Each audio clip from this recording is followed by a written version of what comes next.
사무엘하 17장 5절에서 14절 말씀 교독합니다.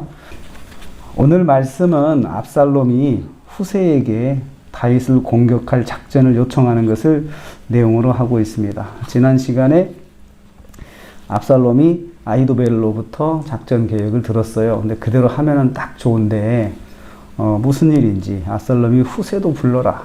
그래서 후세 이야기도 한번 들어보자 라고 지금 시작하고 있습니다. 그래서 후세가 지금 압살롬 앞에 불려와서 요청을 받고 있습니다. 아히도벨의 계획도 좋지만 후세의 생각도 들어보자라는 생각을 갑자기 한 것이죠. 만일 부당하면 후세의 생각도 말하라고 하였습니다. 이에 후세가 아히도벨의 기습 계획이 잘못되었음을 조목조목 반박합니다. 듣자마자 후세가 그렇게 말했습니다. 이 계략은 좋지 않습니다. 딱 잘라서 말했습니다. 이건 좋지 않습니다. 그러면서 그 이유를 조목조목 이야기하는데, 첫째는 다윗이 현재 매우 흥분해 있고 격분해 있어가지고 지금 공격하면은 오히려 역공을 당할 수가 있습니다. 그쪽도 화가 나가지고 지금 감정이 아주 격해있는데 우리가 괜히 건들면 벌집을 건드리는 거나 마찬가지니까 안 됩니다 라고 했고요. 또한 전쟁에 익숙한 다윗은 백성과 함께 안 잔다. 백성을 자지 홀로 항상 잠을 자는 것을 내가 알고 있다 이야기해요. 그래서 어느 동굴이나 외진 곳에 혼자 숨어서 자기 때문에 공격이 쉽지 않다고 9절에서 말했습니다. 그리고 만일에 공격했다가 실패라도 하면 그래서 우리가 공격하는 우리 아군이 만약에 전사자가 생기고 그러면은 백성들이 요동할 것이다 이거죠. 괜히 이렇게 혹시 다윗한테 지는 거 아니야? 왜냐하면 다윗은 용사이기 때문에, 용맹한 용사이기 때문에 그래서 우리가 다윗을 이길 수 없다라고 이제 백성들이 생각한다 이거죠. 실패하게 되면 그런 생각으로 오히려 우리한테 불리하니까 안 됩니다. 그래서 백성이 요동하는 것을 우리가 당할 수 있다. 그리고 압살롬 자신도 이 일로 매우 낙심하게 될 것이다. 10절 말씀에 낙심하게 될 것이다. 한 번 공격에 실패하면 굉장히 우리한테 치명적이고 당신도 이 일로 인해서 굉장히 낙심할 수 있으니까 이대로 하면은 안 됩니다 라고 이야기를 합니다. 그러면서 제 생각은 이렇습니다. 11절부터 13절 말씀에 후세 자신의 계획을 말하는데요. 첫째는 전국적으로 백성을 모아야 됩니다. 모집해야 됩니다. 최대한 많은 군인을 모아야 됩니다. 왜냐하면 상대가 다윗이기 때문에. 그래서 우리가 머릿수가 많아야 됩니다. 그래서 그 머릿수 많은 걸로 공격을 해야 된다. 그래서 단에서 부엘세까지 전국적으로 모집을 해야 된다.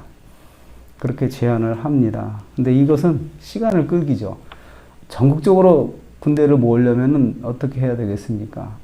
다 모집한다는 방을 붙여야 되죠. 그리고 사람들이 다 모을 때까지 기다려야 되죠. 그러니까 시간을 버는 것입니다. 그리고 이제 다윗이 있을 만한 곳을 기습해서 전멸시켜야 됩니다. 한 사람 남기지 말아요. 전멸. 근데 이것은 사실은 압살롬의 마음에 있는 그 속마음이거든요. 씨를 남겨놓으면 후환이 있다는 것을 항상 갖고 있는데, 이 압살롬이 가지고 있는 그런 이 속마음을 꿰뚫어 본 거예요. 그래서 또 공격을 해서 기습을 하고, 그래서 한 사람도 남기지 말아야 되고, 만약에 다윗이 성으로 도망갈 수 있어요. 다윗이 성으로 도망갈 수 있다 전제하고, 만약에 성으로 숨으면 그 성을 수장시킵시다. 강물을 끌어들여서 성을 밧줄로 묶어가지고 강으로 그냥 끌어가가지고 다 죽입시다. 그러니까 포인트는 뭐냐면 다 죽여야 된다는 거예요. 그러니까 압살롬의 마음속에 후환이 두려워하는 그런 것을 아는 거예요. 그래서 근데 이 작전은 사실은 불가능한 거예요. 그런데 이 무리한 작전을 최대한 시간을 끌면서 압살롬의 마음을 이렇게 사로잡으면서 이 무리한 작전을 제시를 하고 있어요. 그런데 압살롬이 그 말을 잘 듣고 있는 거예요. 그 말도 안 돼. 이렇게 해야 되는데 듣고 있어요. 하나님께서는 듣는 자의 귀를 어리석게도 하실 수 있어요. 듣는 자의 귀를 어리석게도 할 수 있고, 분명히 저 사람이 이걸 들으면은 이렇게 반응을 해야 되는데 그 사람이 그걸 끄떡끄떡 듣고 있는 거예요. 근데 우리가 그런 일들을 종종 만납니다. 기도하고 어떤 일을 진행할 때, 상대가 좀 의심을 해야 되는데 그것도 안 하고 그냥, 그 일대로 다 내 말대로 다 받아주는 그런 경우가 있어요. 그래서 모든 걸 하나님께 맡기고 일을 진행하는 것이 그런 역사가 있다는 걸 우리는 종종 듣게 됩니다. 세 번째로 보면은 14절 말씀에 이러한 그 압살롬의 반응이 왜 일어났느냐? 성경이 대답을 하고 있어요. 압살롬이 후세의 계획이 더 좋다는 결론을 내렸는데 이것은 후세의 역모락이 성공한 것입니다. 근데 실제로는 시간을 끌고 불가능한 작전 계획인데 압살롬이 이것을 받아들이게 되었어요. 그런데 이런 반응은 하나님께서 압살롬의 마음에 내리신 명령이라고 말씀하세요. 명령.